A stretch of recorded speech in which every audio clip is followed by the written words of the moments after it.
À l'orée de l'endroit où les chants des oiseaux semblaient orchestrer la symphonie de la vie, Bono marchait d'un pas tranquille. Chaque jour, il parcourait le même chemin, un rituel qui lui procurait un sentiment de paix. Mais ce jour-là, l'air vibrait d'une mélodie qu'il n'avait jamais entendue auparavant. Cette mélodie le guidait vers le cœur de la forêt, là où aucun animal n'osait s'aventurer.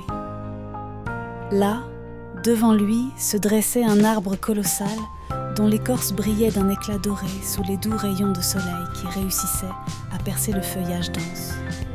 C'était l'arbre magique, le gardien de la forêt. « Bono !» murmura une voix grave et chantante. C'était l'arbre qui lui parlait. « J'ai besoin de ton aide. » Intrigué et honoré, Bono écouta attentivement. « La forêt est en danger », continua l'arbre magique.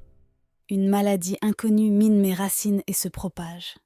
Si nous n'agissons pas, tout sera perdu. » Bono, bien que petit par rapport à l'immense gardien, se sentait prêt à faire tout ce qui était en son pouvoir pour sauver la maison qu'il chérissait tant. Il accepta sans hésiter le défi. « Que dois-je faire ?» demanda Bono. « Cherche la fleur de lune, lui confia l'arbre. Elle pousse une fois tous les 100 ans et seule sa magie peut guérir la maladie qui me ronge. » La tâche n'était pas simple, mais Bono était déterminé. Il voyagea à travers des territoires inconnus, rencontra des créatures qu'il n'avait jamais vues et surmonta nombre d'obstacles en usant de son intelligence et de sa gentillesse.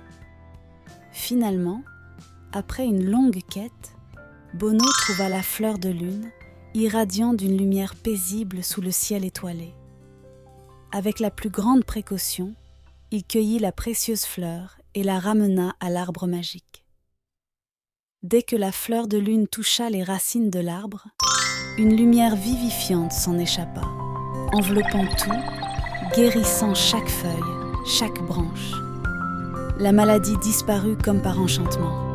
« Merci Bono !» chanta l'arbre magique, sa voix résonnant comme un hymne à la vie. « Tu as non seulement sauvé la forêt, mais tu as aussi prouvé que la bravoure et la bonté sont les plus puissantes des magies. » Et c'est ainsi que Bono, le crocodile au grand cœur, fut célébré comme le héros de la forêt, un ami sur qui l'on peut toujours compter. La forêt prospéra et Bono continua ses aventures, sachant que lorsque l'on agit avec courage et bienveillance, on peut accomplir des miracles. Et si vous écoutez attentivement le murmure des feuilles dans les forêts, vous pouvez encore entendre la légende de Bono, le crocodile qui parla à un arbre et sauva une jungle entière.